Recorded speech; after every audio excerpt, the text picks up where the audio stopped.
धार्मिक तथागत अनेक समृद्ध भगवान बुद्धांनी स्वाख्यात केलेला तसा धम्म, धम्मावर आडू असलेला पूजनीय भिक्खू संघ यांना त्रिवार पंचांपना, तसेच परमपूज्य बोधिसत्व डॉक्टर बाबासाहेब आंबेडकर यांना सुद्धा त्रिवार पंचांपना आणि तेथील असलेले सर्व श्रद्धावान उपासक उपासिका यांना असा भाग आहे जे त्यागाची ते आहे. आपण कालपर्यंत पाहिला की सिद्धार्थ शाक्त संघामध्ये सम्मिलित झाला आणि सम्मिलित झाल्यानंतर एक घटना घडली युद्धाची, आहे की नाही.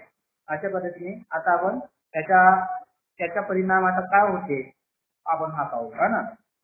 तर पहिल्या दिवशी त्या सैनिकांनी म्हणजे सेनापतीने ठराव मांडला की आपण कोलियेसोबत युद्ध केलं पाहिजे, आहे की नाही. आणि त्याच्या ठरावाला बहुमत मिळालं आणि सिद्धार्थाचा जो ठराव होता त्या ठरावाला अल्पमत मिळालं, आहे की नाही. अशा पद्धतीने बहुमत सेनापतीच्या बाजूने म्हणजे युद्ध करण्याच्या बाजूने. आता त्या सेनापतीचा विजय झाला. आता दुसऱ्या दिवशीची घटना, दुसऱ्या दिवशी आता पुन्हा सैन्याची उभारणी करण्यासाठी म्हणजे आता युद्ध करण्याचा ठराव पास झाल्यामुळे सैन्याची उभारणी करण्यासाठी त्या सेनापतीने पुन्हा काय म्हटली सभा बोलावली आणि सभा बोलवल्यानंतर त्या संघाची सभा बोलवल्यानंतर संघामध्ये तो त्याने आपला ठराव हे केला की युद्ध करण्यासाठी म्हणजे कोलिया विरुद्ध युद्ध करण्यासाठी जे काही शक्य आहेत युवक आहेत 20 ते 25 वयाच्या पुरुषाची साक्ष संघाची घोषणा करण्याची म्हणजे निवड करण्याची अनुमती द्यावी यासाठी सेनापतीने पुन्हा काय ठराव म्हणजे आता इथं सैन्य जमा करण्यासाठी म्हणजे सैन्याची निर्मिती करण्यासाठी सेनापतीने पुन्हा ठराव त्याच्यामध्ये मांडला. आता तो ठराव मांडण्याचा सभेचे म्हणजे आता ज्या बाजूने संघ आहे, आता ज्या बाजूने सेनापतीच्या बाजूने ज्याचं मत सांगलं त्यासाठी ठीक होतं, पण सेनापतीच्या बाजूने ज्याचं मत पडलं होतं त्याची अल्पसंख्या होती आणि ते सेनापतीच्या या ठरावाला म्हणजे काही बोलू शकले नाही, कारण त्यांना एक भीती वाटत होती की आपण बहुमताच्या विरोधात आपण गेल्याने आपल्याला त्याचा परिणाम भोगावा लागेल. अशा पद्धतीने त्याच्या विरोधात असलेले काही लोक गुपचूपच बसले, त्यांनी काही तरी बोलले नाही. आता सिद्धार्थाने पाहिलं की सर्वजण चूपच आहे, जे सर्वजण त्या सेनापतीच्या ठरावाला विरोध करण्यासाठी कोणीही तयार नाही, म्हणून त्या ठरावाला विरोध करण्यासाठी सिद्धार्थ पुन्हा उठला आणि त्याने पुन्हा उठल्यानंतर त्याने सांगितलं की आपल्या ठरावाला विरोध आहे. अशा पद्धतीने सिद्धार्थाने सांगितलं की आपल्या ठरावाला योग्य प्रस्तावाला विरोध आहे, म्हणजे आपल्याला युद्ध करण्याला विरोध आहे आणि आपण या युद्ध करण्यामध्ये सहभागी होणार नाही, आहे ना. युद्धामध्ये सहभागी वगैरे होणार नाही अशा पद्धतीने त्याने आपल्या ठरावाला संमती केली आणि अशा पद्धतीने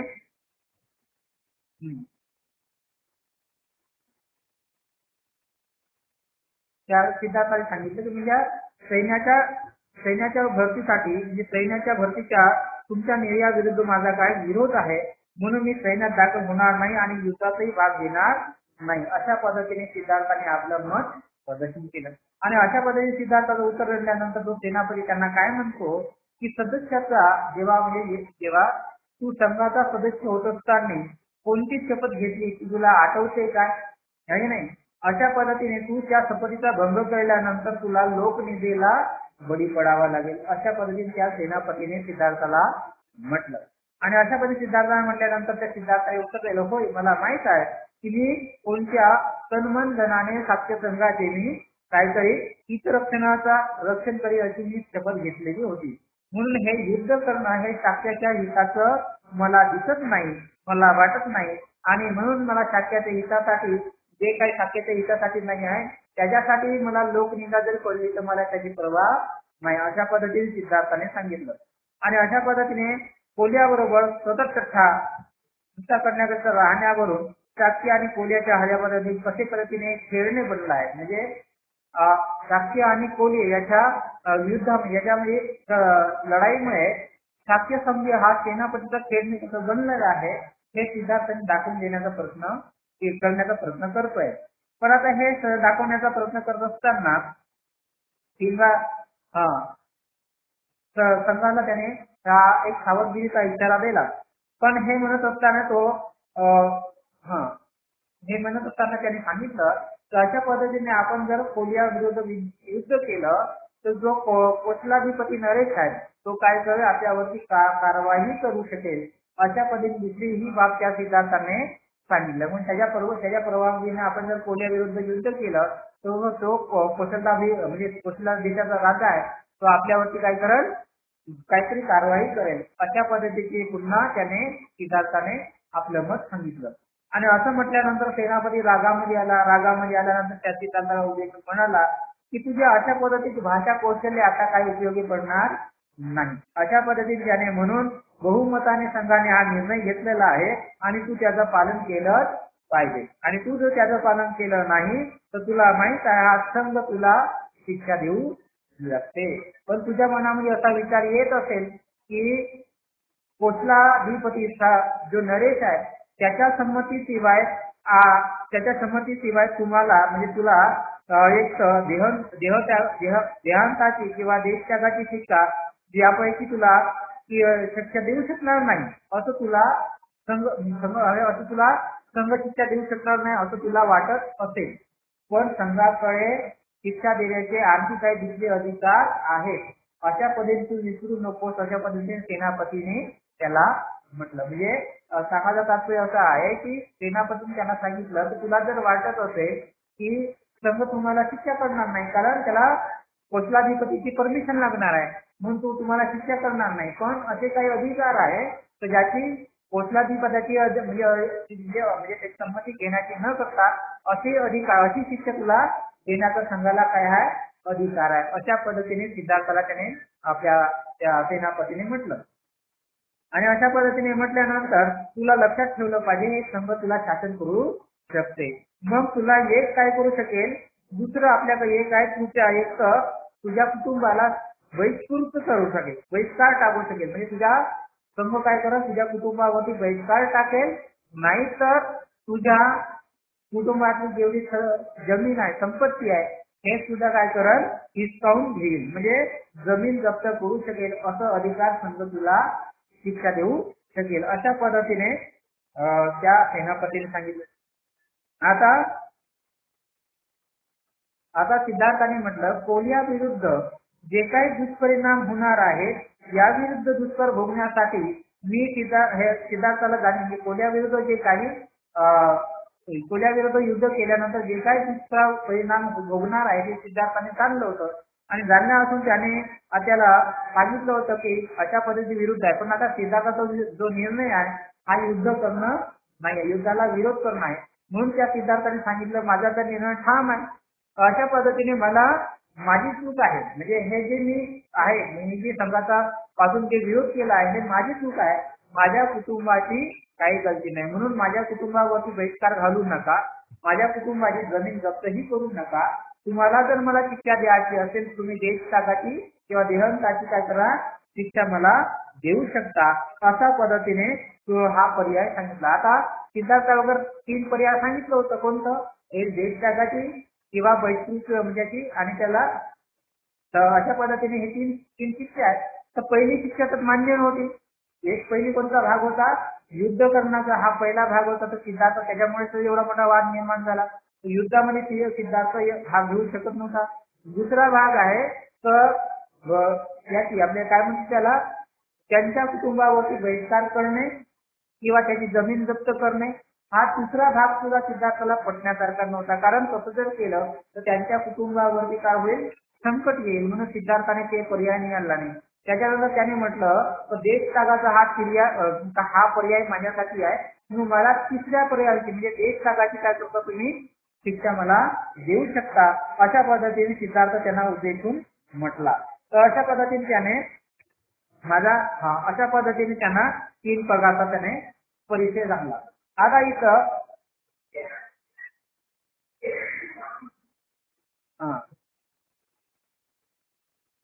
त्यांनी मग सेनापतीने म्हणलं की अशा पद्धतीने तुला देशत्यागाची जर शिक्षा दिली तर कोसलाधिपतीला माहिती पडेल आणि त्यामुळे कोसलाधिपती आमच्यावरती काय करेल काहीतरी कडक म्हणजे काहीतरी शासन करत काहीतरी शिक्षा देईल म्हणून अशा पद्धतीने ही गोष्ट बरोबर नाही. अशा पद्धतीने त्या सेनापतीने म्हटलं.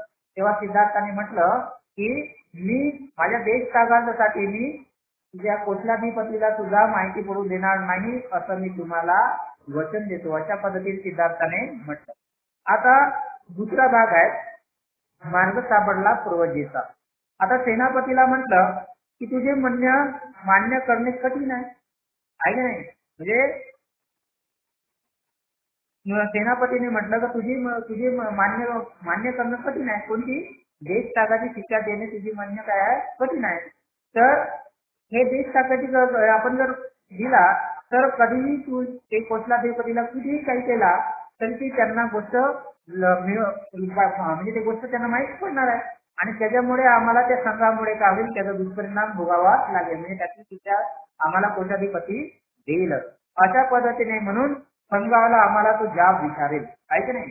अशा पद्धतीने सेनापतीने सांगितलं. काय म्हटलं की देश त्यागाची जो शिक्षा तुला दिली तर कोचलाधिपतीला ही गोष्ट माहीत पडेल आणि तो आमच्या संघाला काय करेल जाब विचारेल. अशा पद्धतीने ही गोष्ट आमच्यासाठी काय आहे कठीण आहे. अशा पद्धतीने त्या सेनापतीने सांगितलं.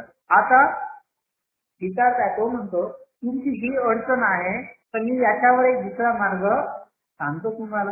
अशा पद्धतीने सिद्धार्थाने सांगितलं. त्याने म्हटलं की मी परिवाजक होतो आणि परिवाजक होणं म्हणजे देश सोडून जाणे हा सुद्धा एक देश त्यागाची शिक्षा आहे. अशा पद्धतीने त्या सिद्धार्थाने सांगितलं. आता तो सेनापतीला वाटला की हे चांगला मार्ग आहे.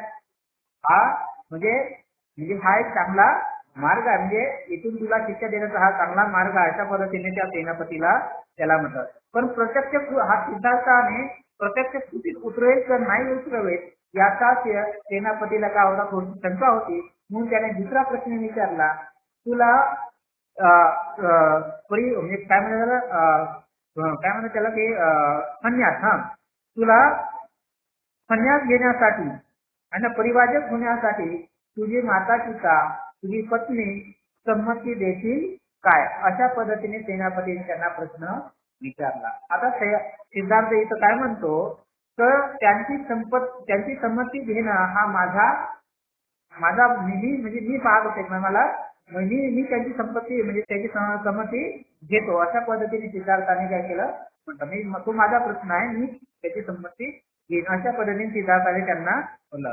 तर अशा पद्धतीने आता त्याला काय केलंय त्या सिद्धार्थाला देश त्यागाची म्हणजे परिवाजक होण्याची त्याला शिक्षा देण्यात आली आणि अशा पद्धतीने शिक्षा देण्याची त्याला संमती आता झाला. तर इतक्यात मध्ये तर अशा पद्धतीने नंतर आता त्यातून सिद्धार्थाने आता देश त्यागाची म्हणजे परिवाजक होण्याची शिक्षा काय केली नाही कबूल केली आहे. अशा पद्धतीने सिद्धार्थावरची शिक्षा झाली देश त्यागाची म्हणजे आपल्याला परिवाजक होण्याची. आता हे सभेचं कार्यकाल असताना त्याच्यामध्ये एक माणूस उभा उठला आणि त्या माणसाने काय म्हटलं की महादय मला एक प्रश्न माझ्या मनामध्ये उद्भवत आहे की सिद्धार्थ आता परिवाजक होऊन हा देश चालून जाईल यात मला मुळीच अजिबात शंका नाही कारण तो आपण वचन परिपूर्णता पालन करत. पण आता हा जो सिद्धार्थ आहे देश त्याग करून जाईल परिवाजक होऊन निघून जाईल तर मग निघून गेल्यानंतर लगेच आपण कोरियाविरुद्ध युद्ध करायचं काय तर त्याच्यासाठी काही वेळ जाऊ द्यायचा काय. अशा पद्धतीने हा प्रश्न त्याने टाकला आणि अशा पद्धतीने प्रश्न टाकल्यानंतर आता त्याने सांगितलं जर हा सिद्धार्थाने गृहत्याग करून जाऊ निघून गेला आणि लगेच आपण कोरियाविरुद्ध युद्ध केलं तर ही गोष्ट कोशलाधिपती म्हणजे नरेश प्रसिद्ध राजा यांना ही माहिती पडल्यापासून राहणार नाही आहे का नाही. आणि अशा पद्धतीने त्याला माहिती पडल्यानंतर तो आपल्या संघावरील कारवाई करू शकेल कारण ही म्हणून त्याच्यासाठी आपल्याला एक पर्याय आहे तर सिद्धार्थाचा गृहत्याग करणं आणि कोरियाविरुद्ध युद्ध होणं याच्यासाठी काही काळ जाऊ द्यावा अशा पद्धतीने माझा विचार आहे. अशा पद्धतीने त्या गृहस्थ माणसाने त्या सदस्याने तशी म्हटलंय. तर अशा पद्धतीने हा प्रश्न दिल्यानंतर आता त्या लोकांच्या त्या सेनापती त्या संघाला सुद्धा त्यांनी सूचना एकदम महत्वपूर्ण वाटली आणि त्यांनी त्याचा निर्णयानुसार त्यांनी स्वीकार त्या संघाने मान्य केली आणि अशा पद्धतीने ही सभा संपली आणि सभा संपल्यानंतर आपण युद्धाला विरोध केलो असं म्हणून सिद्धार्थाला समाधान वाटलं आणि जे लोक युद्धाला ते म्हणजे युद्धाच्या करण्याच्या बाजूने होते तर त्यांची गोष्ट नाही, पण जे युद्ध करण्याच्या विरोधात होते त्या लोकांना एक प्रकारचा त्याला समाधान मिळलं, एक सुटकेचा श्वास त्याच्या मनावरून निघाला. तर अशा पद्धतीने साक्षी संगम झालं. आता दुसरा प्रश्न, सिद्धार्थाने गृहत्याग का केला याचा प्रश्न बाबासाहेबांनी तिसरा प्रश्न म्हणजे बाबासाहेबांनी 4 प्रश्न निर्माण केले. त्यापैकी तिसरा प्रश्न बाबासाहेबांनी निर्माण केला तर सिद्धार्थाने गृहत्याग का करावा लागला. आणि बाबासाहेब इथे सांगतात की 4 गोष्ट पाहिल्यामुळे गृहत्याग करावा लागला हे काय प्रश्नासारखी नाही, तर गृहत्याग का करावा लागला तर रोहिणी नदीच्या कारणामुळे त्यांना मिळावा लागला हे पटण्यासारखं उत्तर आहे. जे 4 गोष्ट पाहिले, एक मरण पावला, आजारी पडला आणि म्हणजे म्हातारा आहे की नाही, अशा पद्धतीने जो रोगी आहे अशा पद्धतीने जे आहे आणि अशा पद्धतीने कन्याचे आहे, हे 4 गोष्ट पाहिल्यानंतर गृहत्याग केला हे बुद्धीला पटण्यासारखं नाही. तर अशा पद्धतीने हे त्याचं कारण सांगितलंय. आता इथं विरोध, आता काय झालं, साक्षाची सभा संपली आणि सभा संपल्याबरोबर सिद्धार्थ राजवाड्यात पोहोचण्याच्या अगोदर हे सिद्धार्थाला गृहत्यागाची शिक्षा त्याला देण्यात आली हा समाचार त्याच्या परिवाराला अगोदर भेटला. आता भेटल्यानंतर काय झालं तर त्याच्या परिवारातील जे लोक आहेत त्याचे माता पिता लढत बसले होते, दुःखी झालेले होते आणि अशा पद्धतीने सिद्धार्थ तिथे घरी परतल्याबरोबर सगळी दुःखाचं वातावरण होतं, शांत होते. आणि असा परतल्यानंतर सिद्धार्थ तिथं पोहोचल्याबरोबर दुर्योधन त्यांना म्हणाला, आम्ही दुःखाच्या म्हणजे युद्धाच्या परिणामाची चर्चा करतच होतो, पण तू या थराला जाशील म्हणजे अशा थरापर्यंत पोहोचतील आपल्याला असं काय वाटलं नाही, म्हणजे अशा पद्धतीचा परिणाम तुझ्यावरती येईल अशापर्यंत वाटलं नाही. अशापर्यंत तेव्हा सिद्धार्थाने म्हटलं की मी त्याला काय करू शकणार आहे, मी शांततेच्या मार्गाने म्हणजे युक्तिवाद लढून शाक्याचे मन आपल्या बाजूने वळवण्याचा प्रयत्न केलो, पण मला त्याच्यामध्ये यश मिळालं नाही. कारण दुर्दैवाने अशी घटना घडली की त्या सेनापतीने त्या शाक्याच्या मनाची एवढं त्याने उद्धृत करून टाकलं होतं तर त्यांचं मन वळवणं करणं कठीण बनलेलं होतं. तर अशा पद्धतीने सिद्धार्थाने सांगितलं. तथापि मी परिस्थिती बिघडण्यापासून मी इथं वाचवलेलं आहे, सावरलेलं आहे अशा पद्धतीने म्हटलं नाही, म्हणून मी सत्याच्या मार्गापासून म्हणजे परावृत्त झालेलो नाही. अशा पद्धतीने मी मला स्वतःवरची शिक्षा ओढून घेतलेली आहे अशा पद्धतीने सिद्धार्थाने सांगितलं. शुद्धोधनाचा याच्यावरती समाधान झालं नाही.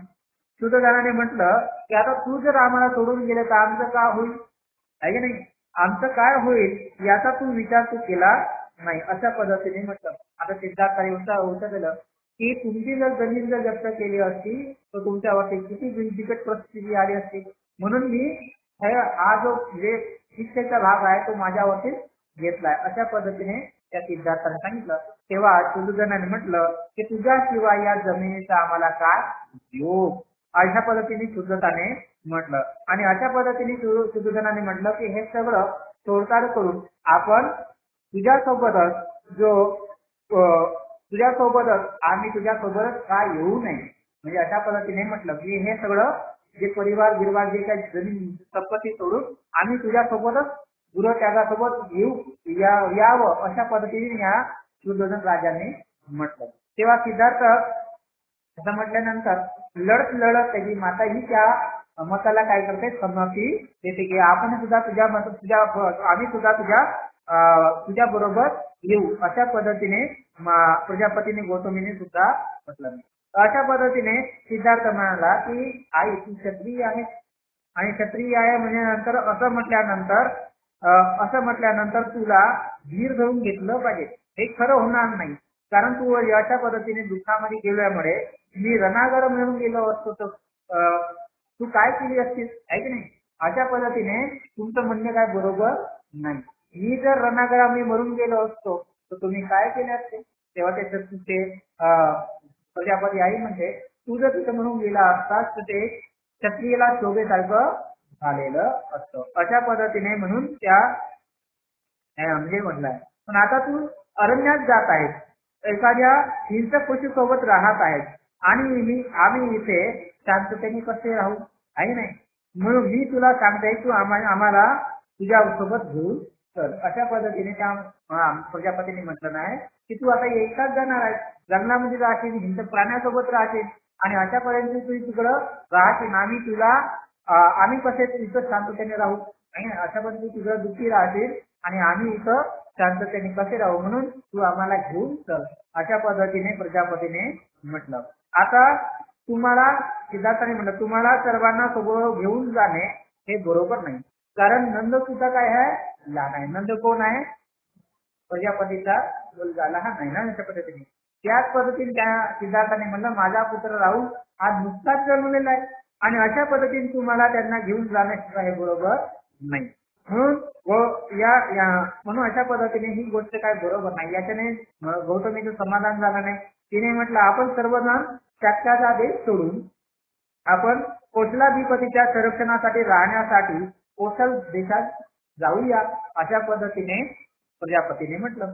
पण आता सिद्धार्थाने म्हटलं पण आई तसं सर्व करणं शक्य होणार नाही, कारण सिद्धार्थाने सांगितलं मला देशद्रोहाचा जो शिक्षा मिळाला नाही आहे आणि आपण सर्वजण गेलो तर याच्यामुळे आपल्यावरती देशद्रोह असं निर्माण होईल, देशद्रोह आपल्याला समजणार, अशा पद्धतीने म्हणलं. म्हणून माझ्यावर शिक्षा जर आहे म्हणून मी या शिक्षेचं पालन केलं पाहिजे, अशा पद्धतीने मी त्यांना वचन दिलेलं आहे आणि मी कुठल्याही पद्धतीने त्या राष्ट्रीय संघाने जो शिक्षा दिली आहे त्याचं जे उच्चांक आहे, त्याचा जो निरोप आहे, तर त्याचे जे परिणाम आहे या कोसलाधिपतीला माहिती करून न देण्याचं मी काय केलं नाही, वचन दिलं आहे, अशा पद्धतीने सिद्धार्थाने सांगितलं.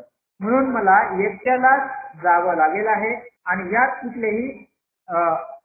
मध्ये कुठल्याही आपल्याला म्हणजे कुठल्याही कुणाला सहभागी मला करता येणार नाही, अशा पद्धतीने म्हटलं नाही. आता अशा पद्धतीने म्हटल्यानंतर इतकी घाई कशी, म्हणजे इतक्या घाई कशाला, अशा पद्धतीने सुदोधन राजाने त्यांना म्हटलं. संघाने काही काळ युद्धासाठी थांबलेला आहे, म्हणून काही वेळ थोडं थांबल्यानं कदाचित युद्ध सुद्धा काय होईल, तरुण जाईल, म्हणजे एवढी घाई करण्यात काही अर्थ आहे. पण अशा पद्धतीने सिद्धार्थाने म्हटलं की युद्ध टळण्यासाठी हेच कारणीभूत आहे, कारण मी परिवर्तित होणार आहे, गृहत्याग करणार आहे, म्हणून युद्ध टळलेलं आहे आणि म्हणून जर मी त्याच्यात थांबलं तर ते काय बरोबर राहणार नाही. म्हणून मला आपली अनुमती पाहिजे आणि मी गृहत्याग करण्यासाठी सांगितलं आहे. म्हणून परिवाजक होण्याचं मी त्यांना वरील जे वचन दिलं नाही आणि युद्ध त्यामुळे काय झालं आहे, स्थगित झालेलं आहे. म्हणून परिवाजक घेतल्यानंतरच युद्ध मागं झाल्यामुळे हे मला प्रथम परिवाजक देणं अवलंबून आहे, म्हणजे परिवाजक झालं पाहिजे, अशा पद्धतीने सांगितलं नाही. म्हणून अशा पद्धतीने जे वचन दिलं आहे ते वचन मी पूर्ण केलं पाहिजे आणि अशा पद्धतीने दोनही पक्षामध्ये शांतता निर्माण करण्याचं जे भयानक परिणाम होत आहेत ते काय आलाय, टळलेलं आहे. आता सिद्धार्थ आई आता माझ्या मार्गामध्ये अडचण आणू नका, मला आता आज्ञा द्या आणि आशीर्वाद द्या, जे घडलं ते चांगलंच घडलं असं म्हणा, अशा पद्धतीने म्हणून गौतमी व सुदोधन राजा स्तब्ध झाले, शांत झाले. आता सिद्धार्थ यशोधरेच्या महलामध्ये गेला आणि यशोधरेच्या महलात गेल्यानंतर तो तिथे जाऊन स्तब्ध झाला. सिद्धार्थाला वाटलं आपण यशोधरेशी काय बोलावं, काय सांगावं, अशा पद्धतीने काही तो त्याला म्हणजे काय वाटत म्हणून त्याच्या मनात प्रश्न झाला. अशा पद्धतीने तो काय झाला, शांतच राहिला. तर अशा पद्धतीने यशोधरेने शांतता असल्यानंतर त्या शांततेचा काय केला, स्तब्धता यशोधरेने भंग केला. म्हणजे त्या यशोधरेने स्वतःच म्हटलं, काय म्हटलं नाही, कपिल वस्तू येथे संघासभेत जे काही घडले ते मला माहीत आहे. सिद्धार्थाने विचारले, यशोधरा मला सांग की मी परवज्या घेण्यामागं निर्याबद्दल तुला काय वाटते. तर अशा पद्धतीने सिद्धार्थाने या यशोधरेला विचारलं की मी परवज्या घेतल्यामुळे तुला काय वाटते, आहे की नाही. अशा पद्धतीने झाल्यानंतर त्याने आता सिद्धार्थाला वाटलं की तिने या निर्णयामध्ये काय मूर्तीत होईल आणि मूर्तीत होईल म्हणजे बेशुद्ध पडल्यासारखी होऊन जाईल. पण तसं काही झालं नाही. उलट की यशोधरा आपल्या भावनावरती जागृत राहून तिने उत्तर दिलं, मी जर तुमच्या जागी असते तर तेच केले असतं. अशा पद्धतीने कोल्याविरुद्ध युद्ध करण्यास मी निश्चितपणे भाग घेतला नसता, अशा पद्धतीने यशोधरेने सांगितलं. म्हणून हा आपला निर्णय योग्य आहे, माझी अनुमती आहे, माझा पाठिंबा आहे, मी सुद्धा आपल्या पूर्वजोपर्यंत बरोबर आली असती पण प्रवज्येमध्ये मला राहुलचं संगोपन करण्यात लागते. म्हणजे ही सुद्धा तुमच्या प्रवज्य म्हणजे तुमच्या सोबत आली असती, पण राहुल बाळाचं संगोपन करणं काय आहे मला करावं लागेल, अशा पद्धतीने तिने सांगितले. तर अशा पद्धतीने असे झाले नसते तर फार है ना. तर अशा पद्धतीने त्या यशोधरेने एक प्रकारचा नीच आणि शूर अशा पद्धतीची असल्याची भावना सिद्धार्थाला पहिल्यांदा झाली. म्हणजे यशोधर एवढी शूर आहे, एवढी ढीठ आहे, अशा पद्धतीने ही भावना सिद्धार्थाला पहिल्यांदा माहिती पडलं. आणि अशा पद्धतीने तिने सांगितलं की तुम्ही काही काळजी करू नका, तुमच्या माझ्या पित्याची आणि राहुलाची मी काळजी घेईल, तुम्ही याच्याबद्दल चिंता करू नका, अशा पद्धतीने म्हणतात. आणि अशा पद्धतीने म्हटल्यानंतर सिद्धार्थाने सांगितलं की तुम्ही ज्या अर्थी हे गृहत्याग करून जात आहात, हा सगळं परिवारांना सोडून जात असता, तर त्या अर्थी असा जीवनाचा उत्कृष्ट असा मार्ग शोधून काढा, जेणेकरून मानव जातीतील कल्याण होईल. आणि अशा पद्धतीने ही माझी इच्छा आहे. तर त्या यशोधरेने काय म्हटलं नाही की तुम्ही आता घर सोडून चालले, प्रवासी होऊन चालले आहे, तर मानव जातीचं कल्याण होण्यासाठी असा एक उत्कृष्ट मार्ग शोधून काढा, अशा पद्धतीने सांगितलं. आता सिद्धार्थाच्या मनावरती एवढा प्रभाव पडला तर यशोधरा किती शूर आहे, किती उदात्त आहे, याची त्यांना पूर्व परिस्थिती आली नाही. आणि अशी पत्नी आपल्याला लाभ देईल आणि एवढं आपण भाग्यवान आहोत असे त्यांना एक वाटलं. पण दुर्दैवाने आपण त्याच्याशी वियोग घडला आहे हे आपल्याला ते जाणून आणि राहुलाला आणण्यासाठी तिला सांगितले. पित्याच्या दृष्टीने त्याने त्याच्याकडे पाहिले आणि तो तिकडं निघून गेला. अशा पद्धतीने पाहिलं की जे यशोधरा आहे किती शूरवीर आहे, किती नीट आहे, किती ती म्हणजे समजदारपणा घेत आहे. आणि अशा पद्धतीने या सिद्धार्थाला वाटलं की आपण चांगला भाग्यवान व्यक्ती आहो. आणि अशा पद्धतीने म्हणून त्याला एक कृतज्ञता म्हणजे त्याच्या मनामध्ये निर्माण झाली. आणि अशा पद्धतीने मग त्याने सांगितलं की मला म्हणजे राहुलला आण, मला त्याला पाहायचं आहे. अशा पद्धतीने राहुलाकडे पाहिलं आणि सिद्धार्थ काय झाला है ना, अशा पद्धतीने. आता त्यानंतर गृहत्याग. आता सिद्धार्थाला भारद्वाजाच्या कडून काय प्रवचन घेण्याचा विचार त्याने केला. आता हा भारद्वाज कपिलवस्तू मध्येच राहत होता, है ना, कपिलवस्तू मध्येच राहत होता. तर त्याप्रमाणे दुसऱ्या दिवशी सिद्धार्थाने आपला आवडता घोडा आणि जो छंद आहे यांना घेऊन तो त्या भारद्वाजाच्या आश्रमाकडे निघाला.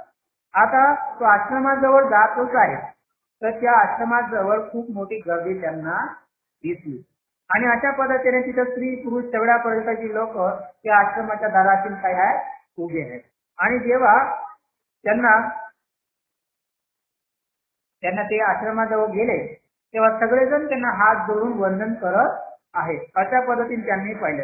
आणि सभोवतालना सगळे लोक भावापूर झालेले आहेत. काही लोक एवढे म्हणजे सिद्धार्थांना गृहत्याग करताना एवढं भावपूर झाले, काही दुःखी झाले, काही लढत आहेत. अशा पद्धतीने सगळे लोक झाले.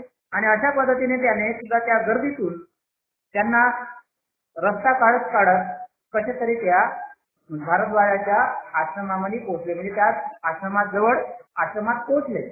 तर अशा पद्धतीने आश्रमात पोहोचल्यानंतर त्यांना आणखी असं वाटलं, एक आश्चर्यच वाटलं की तिथं सुद्धा त्याचे माता पिता म्हणजे सुदर्शन आणि प्रजापती गौतमी हे सुद्धा तिथं काय आहेत उपस्थित होते.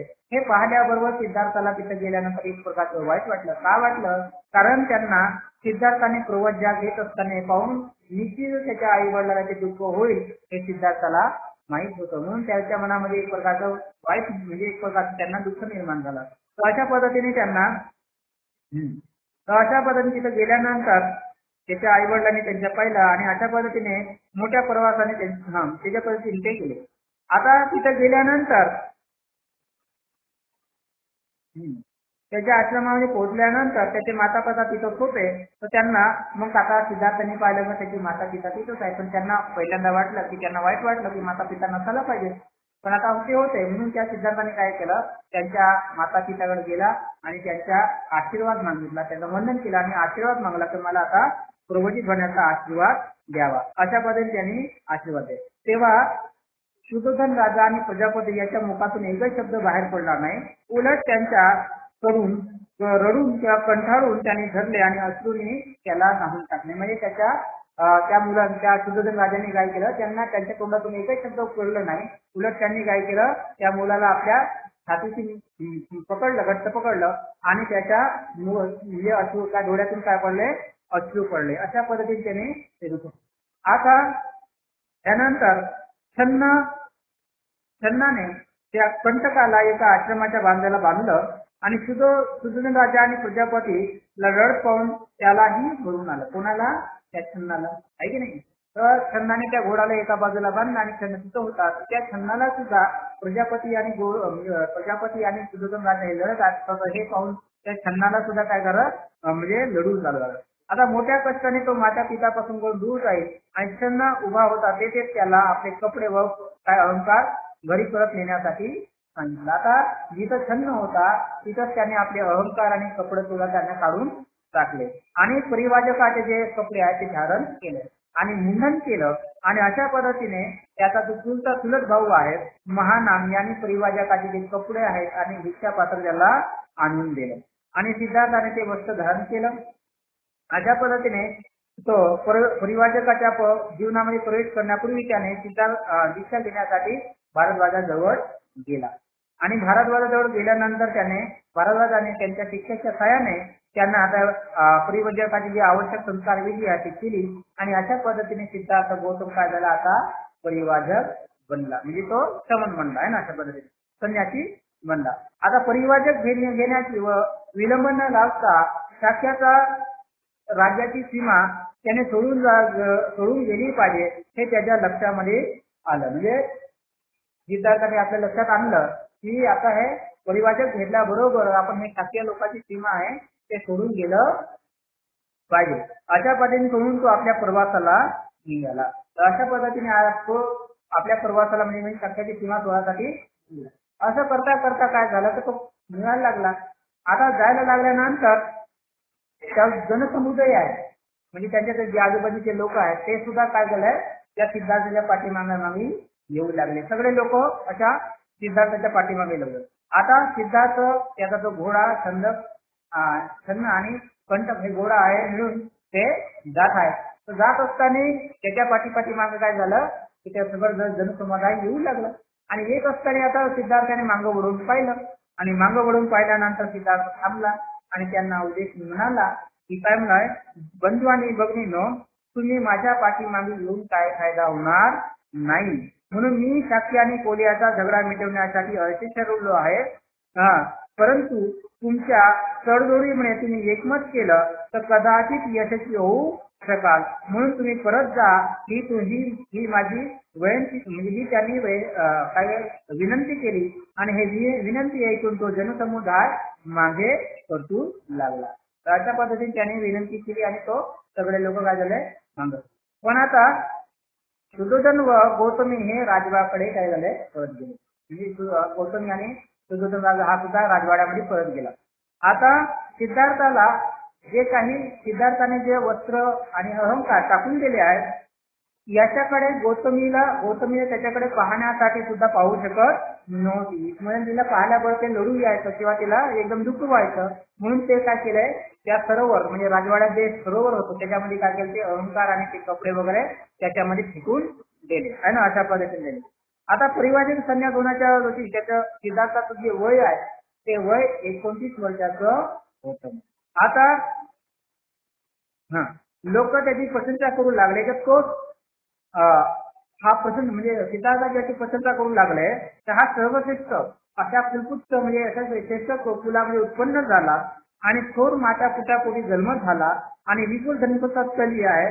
तरी पण त्याने यौवन वयावस्थेमध्ये आपल्या सुख संपत्तीसाठी आणि राजविलासासाठी न राहता त्याने या पृथ्वीच्या शांततासाठी लोक कल्याणासाठी त्याने या सगळ्या गोष्टीचा काय केला आहे, त्याग केला आहे. अशा पद्धतीने तो लोक म्हणू लागले. म्हणून तो युवक हा अशा पद्धतीने आपल्या लोकाविरुद्ध त्याने जगामध्ये शांतता राहावी याच्यासाठी तो लढला. कोणापुढे तो झुकला नाही आणि त्याने याची शिक्षा पत्करली. म्हणजे जगामध्ये शांतता निर्माण व्हावी याच्यासाठी त्याने स्वतःवरती काय केली, शिक्षा पत्करली. असे ऐश्वर्यंत्र आणि असं ऐश्वर्य त्याऐवजी त्याने दारिद्र्य म्हणजे आपले ऐश्वर्याच्या जागी त्याने दारिद्र्य स्वीकार केलं. सुख समृद्धीच्या ऐवजी भिक्षा पात्रतेने स्वीकार केला. गृहस्थाऐवजी तर गृहहीन जीवन असं स्वीकारलं आणि अशा पद्धतीने तो आपली त्याला काळजी कोणी वाहणार नाही, त्याची कोणी काळजी घेणार नाही, गेलताच त्याला राहावं लागेल, अशा जगात त्याला कोणतीही वस्तू आपली म्हणता येणार नाही, अशा ठिकाणी तो जात आहे. अशा पद्धतीने तरी लोक म्हणाले. आणि अशा पद्धतीने त्याने असा खूप खूप मोठा असा त्याग, महान त्याग केलाय. त्याच्या शौर्याची, त्याच्या कृतीची इतिहासामध्ये तुलना नाही. अशा पद्धतीने तो शाक्य सिंह आहे. अशा पद्धतीने लोक त्याची प्रशंसा करू लागले. आणि शाक्य कुमारीचा गौतमीचे म्हणणे किती यथार्थ आहे. आता इथे एक उदाहरण आहे. ते सिद्धार्थ गौतम समितीने असं म्हटलं आहे, धन्य त्याची माता, धन्य त्याची पिता, धन्य धन्य अशा पुत्राला जन्म दिला, धन्य ती पत्नी, तिला असा पती लाभला. म्हणजे धन्य असे माता, धन्य तिला पिता, धन्य माता, धन्य पिता आणि धन्य पत्नी आणि धन्य पुत्र, हे असा ज्यांना पुत्र मिळालेला आहे. अशा पद्धतीने ते म्हटलेले आहे. तर अशा पद्धतीने सिद्धार्थाचं गृहत्याग झालं है ना. आता राजपुत्र आणि त्याचा सेवक, आता त्यांच्या सेवकाबद्दलचं कसं प्रेम आहे. कंटकाला घेऊन चन्नाने घरी परतले नाही. तो परत जाण्यासाठी नाकार दिला. म्हणजे सिद्धार्थाने त्याला सांगितलं, आता कंटकाला घेऊन तू परत जा. पण त्याचा जो छन्न आहे, त्याने तो एवढा आग्रह केला तर त्याने म्हटलं, कमीत कमी हनुमान नदीपर्यंत तरी आम्ही तुम्हाला पोहोचण्यासाठी येतो. अशा पद्धतीने त्या छन्नाने आग्रह केला आणि सोबत त्याने घोडाही घेतलेला होता. अशा पद्धतीने छन्न आणि त्याचा कंटक जो घोडा आहे त्या हनुमान नदीपर्यंत काय झाले, सिद्धार्थाच्या सोबत गेले. अशा पद्धतीने सोबत गेल्यानंतर शेवटी ते सर्वजण हनुमान नदीच्या तीरावर येऊन पोहोचले. तेव्हा छन्नाकडे वळून सिद्धार्थाने म्हटलं, मित्रा, माझ्या पाठीपाठी येणारे माझ्यावरती भक्तीने पस्त झालेली आहे आणि तुझा स्वामी भक्ती म्हणून माझे हृदय तुने काय केलं नाही, जिंकलं. म्हणजे चांगली सेवा केल्यामुळे तू माझा काय केलं नाही, म्हणजे माझं हृदय जिंकलंय, माझं मन जिंकलेलं आहे आणि अशा पद्धतीने तुझी सेवा सर्वश्रेष्ठ आहे. अशा पद्धतीने सिद्धार्थाने त्याला म्हटलं. पण तुला कोणते बक्षीस द्यावे, आता मला काही माझ्याकडे मी देण्यासाठी काय असमर्थ आहे. म्हणजे आता तुला बक्षीस देण्यासाठी माझ्यावर कोणतीही गोष्ट नाही आहे. तरी पण तुम्ही जे काही सेवा केली आहे त्याच्या मनामध्ये मला खूप मोठ्या प्रमाणात काय आहे, संतोष आहे, म्हणजे समाधान मिळालेलं आहे. म्हणून आपल्याला ज्याच्याकडून आपुलकी, आता काय म्हटलं आहे इथं, म्हणजे असं म्हटलं नाही की लोक असे असतात की ज्याला आपुलकी करतात, आपुलकीपणा दाखवतात, लोक दाखवतात, पण त्याच्याकडे काही असते तेव्हा. पण ज्याच्याकडे काही नसलं तर ते आपुलकी करणारे लोक सुद्धा त्याला सोडून जात असतात. पण तू त्याच्यातला नाही आहे. म्हणजे काही लोक असे असतात, फक्त ज्याच्याकडे काय धनधान्य राहिलं तर आपुलकी करत असतात आणि जेव्हा धनधान्य राहिलं तर धनधान्य नाही राहिलं तर त्याला सोडून जात असतात. अशापैकी तू नाही आहे असं छन्नाला म्हटलं. आणि अशा पद्धतीने आता तू वापस गेलं पाहिजे आणि कुटुंबाला असा कुटुंबातील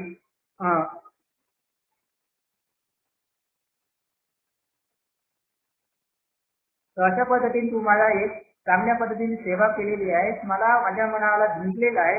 अशा पद्धतीने तुझी माया, तुझी जी सेवा, मी याच्यामुळे काय झालाय, खूप प्रभावित झालेला आहे. अशा पद्धतीने तू आता काय कर की याला म्हणजे अशा पद्धतीने सिद्धार्थाने म्हटलं तर तुम्हाला जिंकलेला आहे, पण तरी पण आता तुला परत जावं लागेल. असं म्हणून सिद्धार्थाने म्हटलं नाही की आता हा घोडा घे आणि तू परत जा. अशा पद्धतीने म्हणलं. महाराज, जर आपल्या प्रेमामुळे आत्मनिष्ठेमुळे अद्याप गडबड नसाल तरी आपले दुःख आतले आत पराकाष्ठाला असतील. आता त्या छन्नाने म्हटलं की महाराज, तुम्ही भलेचाही दुःख दाखवत नसाल, पण तुमच्या मनामध्ये तुमच्या वडिलांबद्दल, तुमच्या मातेबद्दल तुम्ही विवेक होता, याच्यामुळे तुमचं मन काय आहे, निश्चितच डगमगत असेल. मग त्यांना सोडून तुम्ही आले आहेत, मग स्वर्ग प्राप्तीच्या सूचनेमुळे की अशा पद्धतीने तुम्ही त्यांना सोडून जाणार आहे. तर अशा पद्धतीने त्या छन्नाने म्हटलं. आता सिद्धार्थ त्याला सांगतात की मी या सर्वांना सोडून येणार आहे, तर मला काय स्वर्ग प्राप्तीची इच्छा नाही, मला कोणत्या गोष्टीचा अभाव नाही, की मी कोणावरती रागावलो नाही म्हणून मी काय सोडून जात नाही. तर मी सोडून अशा रीतीने चाललो आहे, तर याच्यामध्ये शोक तुम्ही करू नका. हा सहवास काही जास्त काळ राहणार नाही. भले काही मी सिद्धार्थाने इतकं सांगितलं आहे की मी माझ्या स्वर्ग प्राप्तीसाठी मला काही मोह नाही आहे आणि मला कोणी काही बोललं नाही याच्यामुळे किंवा मी कोणावर रागावलं याच्यामुळे काही सोडून जात नाही. तर मला या काहीतरी घटना घडल्या त्याच्यामुळे मला हे सर्व सोडून जावं लागते. तरी माझ्याबद्दल तुम्ही शोक करू नका, कारण हा सहवास काही जास्त वेळ राहत नाही, कोणाचाही सहवास हा जास्त काळ निघत नाही आणि तो कालावधीत त्याचा शेवट कधी ना कधी होत असतो. अशापर्यंत सिद्धार्थांनी सांगणार. म्हणून वियोग होणे अठड आहे आणि यांना स्वजनापासून अनेक प्रकारामध्ये कोणत्या ना प्रकारे आपण वियोग होतच असतो. अशा पद्धतीने कधी माणसाला मरण आल्यापासून आणि त्याला वार्ता सांगणारे जे लोक आहेत त्याच्यापासून त्याला दूर आहे. पण आता इथं माणूस आपल्या वार्ता हक्क सांगणारे म्हणजे संपत्ती व वार्ता हक्क सांगणारे खूप लोक आहेत. पण असे माणसं नाही आहे तर एखाद्या गुणवानाचे आपण संपत्ती धारण करावा, त्याचा वारसा हक्क घ्यावा असे सांगणारे लोक आपल्याला किंचितच नसतात अशा पद्धतीने सांगणार. म्हणून अशा पद्धतीने त्यापैकी त्या छन्नाला ते समजून सांगितलं आणि अशा पद्धतीने त्यांना म्हटलं की आता तू काय कर, तू जा आणि माझ्या माता पित्याची सेवा कर आणि माझ्या माता पित्याला जे काही लागेल त्याचं तू योग्य पद्धतीने त्याची सेवा कर अशा पद्धतीने त्यांना सांगितलं नाही. आणि या शब्दात अशा पद्धतीने मित्रा महाराजाला सांग की जेणेकरून ते माझी आठवण करणार नाही असा तू प्रयत्न करीत जा. म्हणजे त्या क्षणाला सांगितलं का आता तू घरी परत जा आणि महाराजाची सेवा कर आणि असा सेवा करत असताना त्यांना माझी आठवण येणार नाही अशा पद्धतीचा तू प्रयत्न करत राहा अशा पद्धतीने सांगितलं. तर आणि माझ्या मातेला पुन्हा पुन्हा सांग तर त्याच्या वात्सल्य प्रेमाला मी अपात्र आहे. म्हणजे आईला सांग की तिच्या प्रेमाला मी अपात्र आहे आणि ती थोर स्त्री आहे, तिची थोरवी मला शब्दामध्ये सांगता येणार नाही अशा पद्धतीने आईला सांग. म्हणजे आईबद्दल म्हणून हे शब्द शोकाकुल झाल्यानं हात जोडून भावणार एक अंतर्गत दाटून येऊ लागला. अशा पद्धतीने तिच्या आईबद्दल हे म्हटल्याबद्दल त्याचा दंत काय झाला पुन्हा ओकून आला, तो आणखी काय झाला अश्रूने धावू लागला.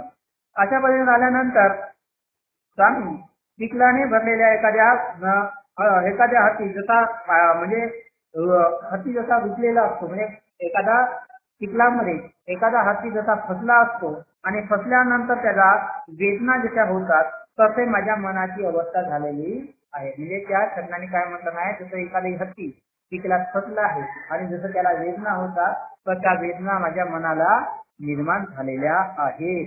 म्हणून तुमचा निग्रह आणि तुमच्या अंतःकरणासारखे कठीण असले तरी डोळ्यात म्हणजे याचा इथं म्हटलं नाही एखाद्या व्यक्तीचं हृदय लोखंडासारखं असलं तरी निश्चितही या प्रसंगानुसार त्याच्या डोळ्यामध्ये निश्चित आसू आल्याशिवाय राहणार नाही. असं अंतःकरण माझं भरलेलं आहे. असं अंतःकरण माझ्या अंतःकरणामध्ये एवढं म्हणजे दुःखाने भरलेलं आहे तर माझ्या डोळ्यातून असू येण्यासाठी काही थांबत नाही आहे अशा पद्धतीने म्हटलं नाही. म्हणून तुमचा जो प्रसाद आहे तुमचा जो राजमहल आहे त्या राजमहलामध्ये तुमचं हे नाजूक शरीर आणि तुझं आता अशी जे खडकाळ जमीन आहे त्या ठिकाणी तुम्ही जात आहेत.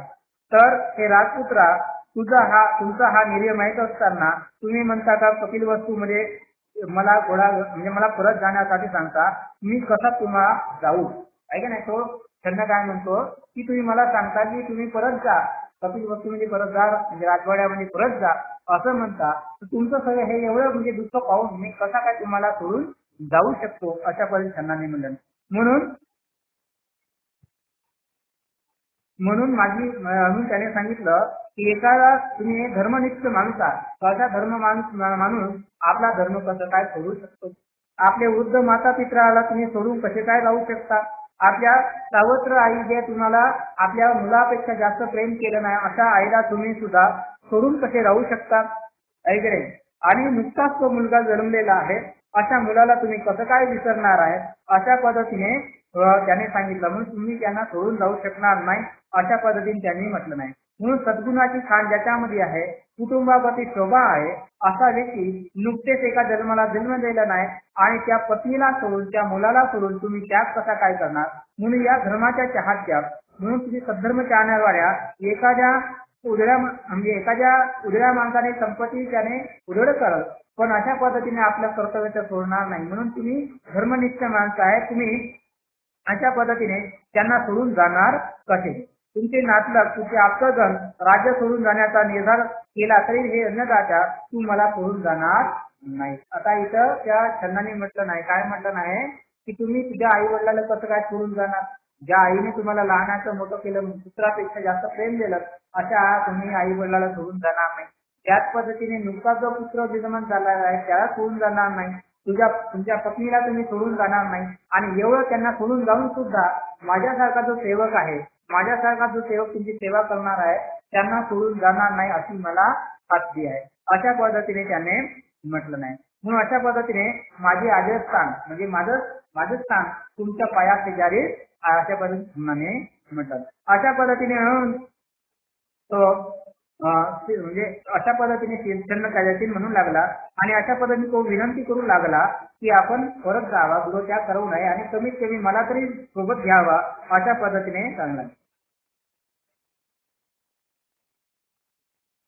आणि त्याने म्हटलं नाही तर तुम्ही जाऊन माझ्याविषयी चांगलं न सांगता वाईट सांगा असं सिद्धार्थाने सुद्धा तिथं म्हटलं. तर त्यांना सुद्धा म्हणतात की तुम्ही एवढी सद्गुणाची खाना, तुम्ही एवढे चांगले गुण तुमच्यावरती आहे आणि तुमच्याविषयी मी महाराजाला वाईट काही सांगू शकत नाही.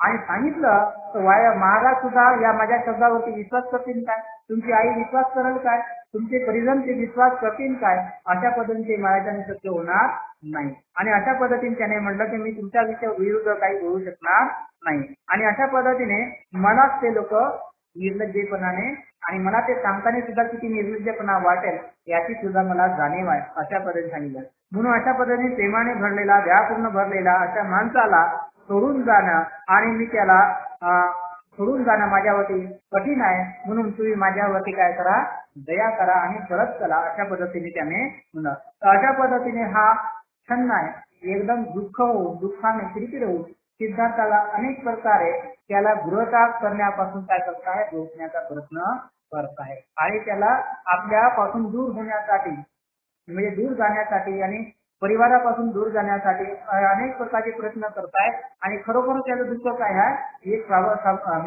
म्हणजे खरोखर तुझ्या मनामध्ये एवढं दुःख आहे तर त्यांना सोडून जाणे सुद्धा कठीण आहे. अशा पद्धतीने ह्या त्यांना एवढा दुःखाच्या वियोगाने आहे आणि अनेक तर अशा पद्धतीने आहे. आता सिद्धार्थ त्यांना समजवण्यासाठी अनेक प्रकारे सांगतो की छन्न दुःखाने माणूस कितीही काही असतो पण एक दिवस तो आपल्या अनेक जन्माच्या फेऱ्याबाबत काय करतो, सोडून जातो. म्हणजे अनेक जन्मामध्ये अशा पद्धतीने काय झालं आहे की माणूस जन्माला येत असतो पण त्याला कोणत्या ना कोणत्या कारणाप्रमाणे त्याला काय करतात, सोडून जावं लागते. अशा पद्धतीने सिद्धार्थ त्यांना सांगतो. म्हणून प्रेमामुळे आपण कितीही आप्तजनावरती कितीही प्रेम केलं तरी मृत्यू काय करतो, एक दिवस त्यांच्यापासून सुटादूर करतो.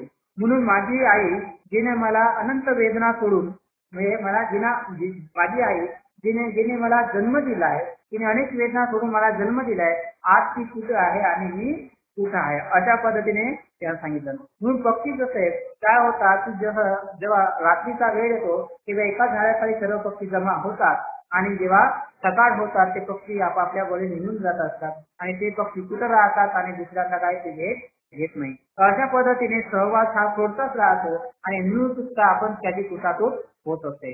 अशा पद्धतीने ढगाचं उदाहरण दिलं आहे. ढग सुद्धा जसे जवळ जवळ येत असतात आणि मग वाऱ्याने ते एकमेकापासून दूर जात असतात. अशा पद्धतीने माणूस कितीही एक दुसऱ्यासाठी जर काही असलं तर संयोग हा काही जास्त काळासाठी राहत नाही आणि त्याच्यामध्ये संयोगापासून आपण दूर जावं लागते. म्हणून ज्या अर्थी हे सत्य आहे हे भल्या माझ्या मित्रा तू आता दुःखी होऊ नकोस आणि परत जा आणि तुझ्या प्रेमामुळे तू म्हणजे तू जर तुझ्या प्रेमामुळे आता जर तुला काही अडचण जात असेल तर सिद्धार्थाने सांगितलं की आता तू जा आणि नंतर तू परत ये. म्हणजे सिद्धार्थाने काय म्हटलं नाही, आता जर तुला दुःख सहन होत नसेल तर एक काम कर, तू आता पहिल्यांदा तू परत जा आणि नंतर मग तू माझ्याकडे परत ये अशा पद्धतीने म्हणतो. पण माझ्याबद्दल वाईट न बोलता कपिलवस्तू लोकांना जाऊन सांग की सिद्धार्थावर प्रेम करायचं सोडून द्या आणि त्याचा निर्धार ऐका. आता इथं सिद्धार्थाने सांगितलं नाही की आता माझ्यासोबत तुम्ही म्हणजे माझ्या परिसरांना माझ्या जे लोक आहेत त्यांना सांगा की आता सिद्धार्थामध्ये प्रेम करायचं सोडून द्या आणि माझा जो निरोप आहे ते दूर जाऊन सांगा. म्हणून स्वामी आणि सेवक याच्यामध्ये हा संवाद आणि त्या उद्धम कंटक जो घोडा आहे याने सुद्धा तो संवाद त्यांना जे काही आहे त्याला तो संवाद समजला असेल आहे की नाही, भाषावरून समजला नाही पण त्याने ते भावनानुसार त्याला समजला असेल, तर त्या कंटकाने सुद्धा काय केलं की त्या कंटकाने सुद्धा काय केलं की त्या सिद्धार्थाची जीभ चाटली पाया म्हणजे सॉरी म्हणजे सिद्धार्थाचे पायाच्या जिभेने कंटकाने चाटले आणि त्याच्या डोळ्यातून जे सूक्ष्म नावाचे गरम अश्रू आहे त्याच्या डोळ्यातून पडू लागले. तर अशा पद्धतीने कंटकाची सुद्धा म्हणजे जे भक्ती आहे, जे स्वामी बद्दलचे जे प्रेम आहे ते सुद्धा कंटकाच्या डोळ्यातून सुद्धा दिसून येत आहे. तर अशा पद्धतीने टपाटप जे अश्रू पडू लागले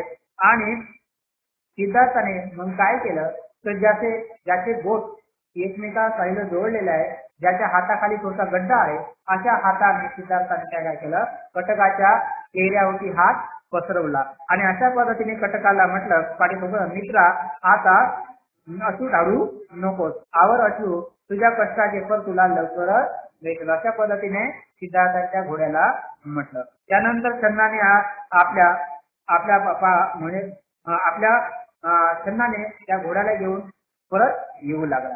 आता परत येऊ लागल्यानंतर तर मग ते छन्न आहे ते छन्नाने काय केलं सिद्धार्थाला म्हणजे काठ्या वस्त्रात घालून केल्या सिद्धार्थाला काय केलं वंदन केलं आणि आपला घोडा परत घेऊन तो परत येऊ लागला. आणि अशा पद्धतीने कटक आणि छंद निरोप घेऊन आपल्या मार्गाला येऊ लागले. अशा रीतीने स्वतःच्या राजाची तमा न बाळगता हलक्या वस्त्राने जो पृथ्वीवर्णाकडे जाणाऱ्या मालकाला पाहून छन्न आपले बाहू पसरून तो जमिनीवर येऊ लागला. आता सिद्धार्थ आहे जो वनाकडे चालला, संन्यासी म्हणून चालला, असं पाहून तो छन्न आहे त्याने काय केलं नाही आपले दोन्ही हात असे पसरून त्या जमिनीवरती जोडून राहून तो दुःख करत आहे. अशा पद्धतीने तो करत आहे आणि तो आता पुन्हा मग तो कंटकाला घेऊन येत आहे म्हणजे राजवाड्याकडे येत आहे. राजवाड्याकडे येत असताना पुन्हा मागं वळू तो छन्न काय करताय पाहत आहे आणि पाहत असल्यानंतर पुन्हा काय करताय तो लढत आहे बघते आणि असं येत असताना छन्न काय करताय त्याला कधी तो लढत आहे, कधी तू बसत आहे, कधी उठत आहे, कधी खाली लोळत आहे. अशा पद्धतीने लढत तो छन्न काय करत आहे तिथं येत आहे. म्हणजे त्याच्या सिद्धार्थाला सोडून जाण्याचं ते दुःख एवढं आहे तर त्याला ते सहन होत नसल्यामुळे त्याला एक पाऊल पुढे टाकणं सुद्धा काय होत आहे कठीण जात आहे. तर अशा पद्धतीने येत आहे. आता इथं सांगायचं तात्पर्य असं आहे की जो कंटक आणि छन्ना एका रात्रीच केवळ अंतर तो काढायचा म्हणजे अंतर जेवढं कापायचा तेवढा अंतर तो 8 दिवसाला आता कापू लागला. म्हणजे एवढं अंतर म्हणजे त्याला राजवाड्याला यासाठी काय करायला लागला एवढं अंतर एवढा वेळ लागला तेवढा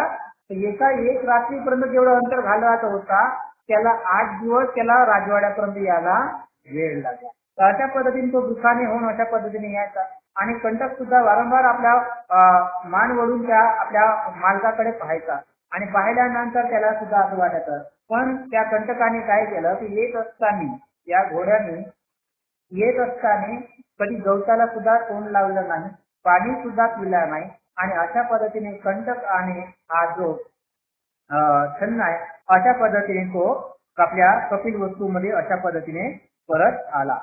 आता दुसरा भाग आहे छन्न परतला.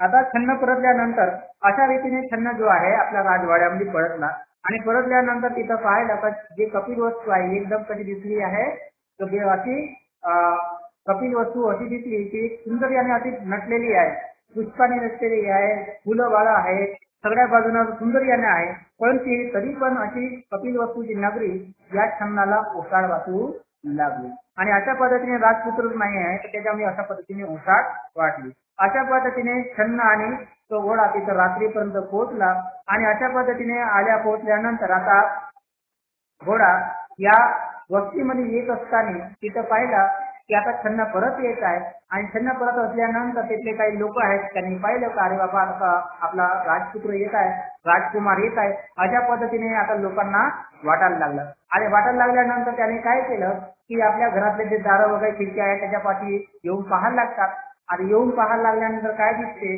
की तो छन्न येत आहे आणि कंटक जी पाठ आहे खाली आहे. अशा पद्धतीने पाहिल्याबरोबर तिथल्या ज्या स्त्रिया असतात त्या काही युवती असतात त्यांनी काय केलं, पटापट खिडक्या बंद केल्या आणि तिथंच त्या आक्रोश करायला लागल्या, लढायला लागल्या. आणि अशा पद्धतीने काही लोक त्या कंटकाच्या सोबत म्हणजे छन्न आणि कंटकाच्या सोबत काय करतात, पाठीमागे लढत वगैरे येत आहेत.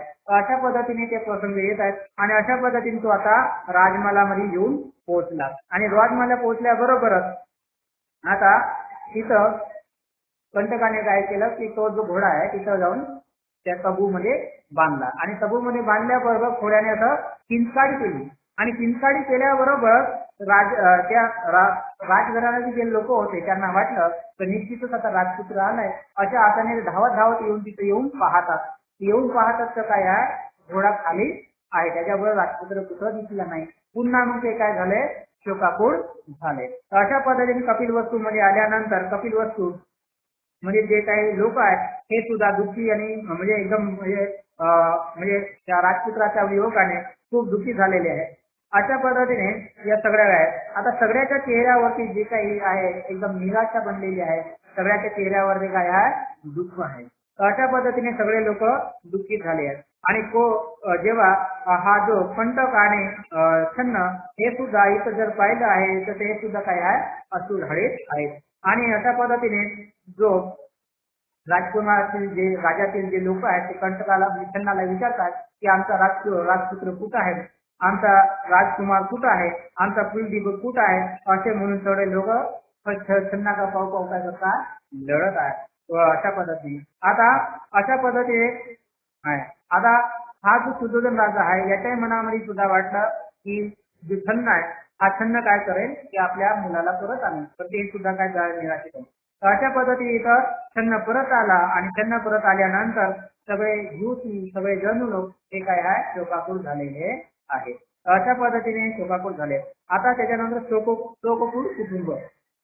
आता शुद्धोधन आहे, हा शुद्धोधन जो आहे छन्न आपल्या मुलाला परत आणन असं त्यांना वाटत होती आणि त्याला एक आशा होती. पण सिद्धार्थ हा म्हणजे छन्न परत आला पण सिद्धार्थ परत आला नाही. तर याच्यामुळे हा जो शुद्धोधन राजा आहे काय झाला, शोकाकुल झाला. त्याने अश्वशलामध्ये जे काय म्हणजे ते अश्व चालत आहे त्याच्यामध्ये जाऊन पाहिलं तर कंटकही सुद्धा काय आहे, रिकामा आहे. तिथं काही सिद्धार्थ दिसला नाही. म्हणून या राजाला पुन्हा दुःख निर्माण झाला, पुन्हा तो काय झाला, शोकाकुळ झाला. आणि अशा पद्धतीने तिथं जवळपास सगळेच लोक दुःखी झाले होते. आणि कंटकाने तर अशा पद्धतीने कंटक काय झाला की बांधल्यानंतर त्याने पिसाळलं पुन्हा एकदा आहे की नाही. अशा पद्धतीने पाहिल्यानंतर पुन्हा त्या राजघराण्यातील लोक आहेत त्यांना वाटलं की आता राजकुमार परत आला असेल. म्हणून अशा पद्धतीने त्यांनी काय केलं, सगळेजण मग आले पुढं धावत आले आणि त्या पुन्हा पाहिलं. पण त्याच्याने जे पाहिलं तर पुन्हा काय आहे, पंचक एकत्र दिसला, एकटाच दिसला, काय सिद्धार्थ दिसला नाही.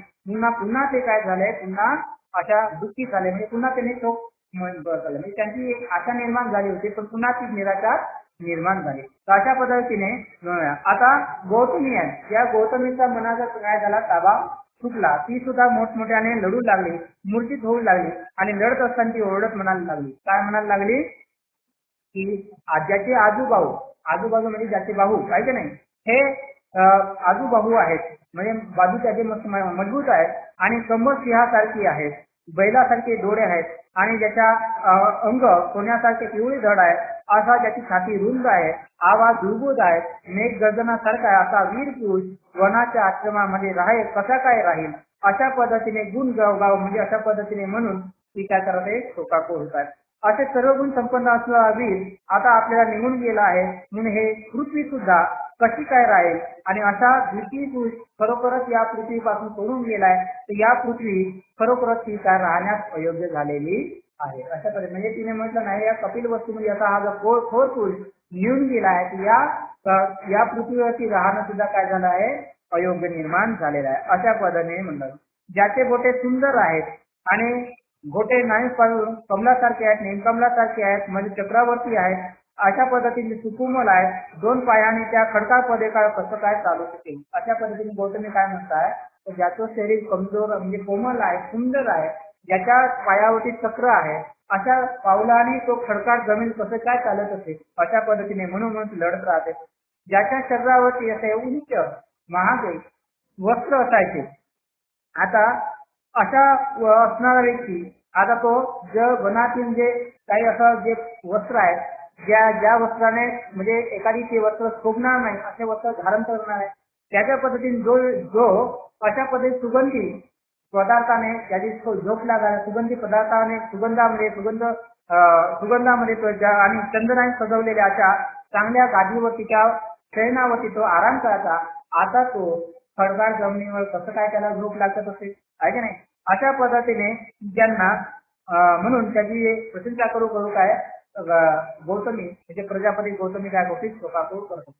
आणि अशा पद्धतीने तिच्या शोकाकुळ असं त्यांनी त्याच्यासोबत असलेल्या ज्या स्त्री आहेत तर तिचे हे वाक्य ऐकू आणखी ते सुद्धा काय व्हायचं, आणखी त्या लढायला लागायच्या, म्हणजे त्यांना सुद्धा अश्रू व्हायला यायचा. तर अशा पद्धती येतात. आता इथं अशा पद्धतीने म्हणतात. आता या अशा पद्धतीने ते शोकाकुल व्हायचं. नंतर आता यशोधरा सुद्धा काय आहे की तिने प्रवज्ञा घेण्यासाठी अनुमोदना दिली, पण त्यावेळी तिला काही वाटलं नाही. पण आता तिची अवस्था कशी झाली आहे, जीडमूड अवस्थेत तिने धरणं धरून टाकलेला आहे, म्हणजे मूर्छित झाल्यासारखी पडलेली आहे. आणि पहिल्यांदा तिने प्रवज्ञा देण्यासाठी अनुमती दिली, पण त्यावेळी तिने धीर पकडला, पण आता तिचा धीर काय गेला आहे, सुटून गेलेला आहे. म्हणून अशा पद्धतीने तिने प्रवज्ञा दिली.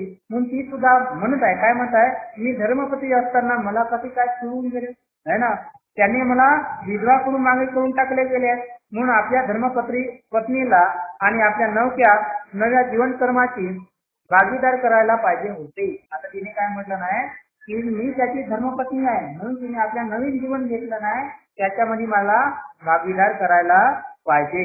मला स्वर्गप्राप्तीची आशा नाही आहे ना, मला एकच इच्छा आहे की माझ्या प्रियकरासोबत माझ्या पती सोबतच मला म्हणजे राहायचं आहे. पण मला ते एकटे सोडून कसे काय गेले काही नाही अशा मनाने म्हणू लागली.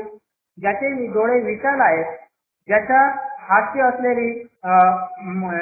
असलेली मुद्रा आहे, त्याच्या मुखाकडे पाहण्यात मी भलेचे अपात्र असेल. आता तिने काय म्हटलं ना, ज्याचे डोळे सुंदर आहेत, त्याच्या मुखामध्ये प्रसन्नता असते, अशा मुखाकडे पाहण्यासाठी मी सुद्धा अपात्र असेल.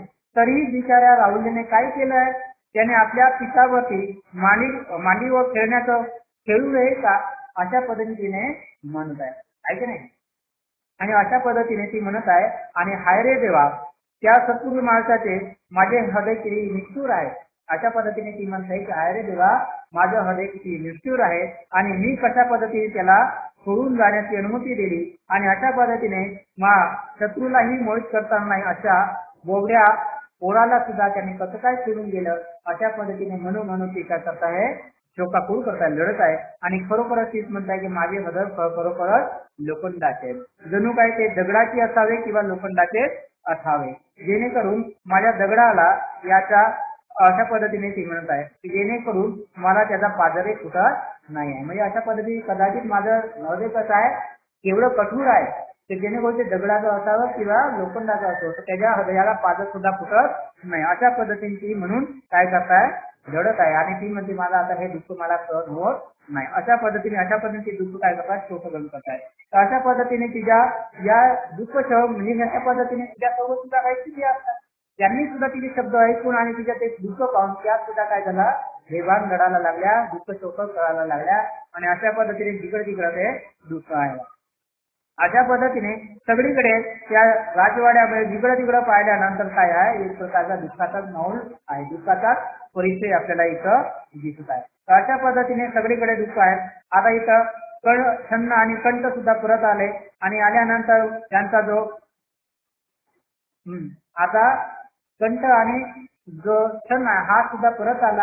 आणि परत आल्यानंतर आपला पुत्र मुलगा परत आला नाही हे पाहून शुद्धजनाने सुद्धा आपलं अंग काय धरणीवर टाकला, तो सुद्धा बेशुद्ध पडल्यासारखा पडला.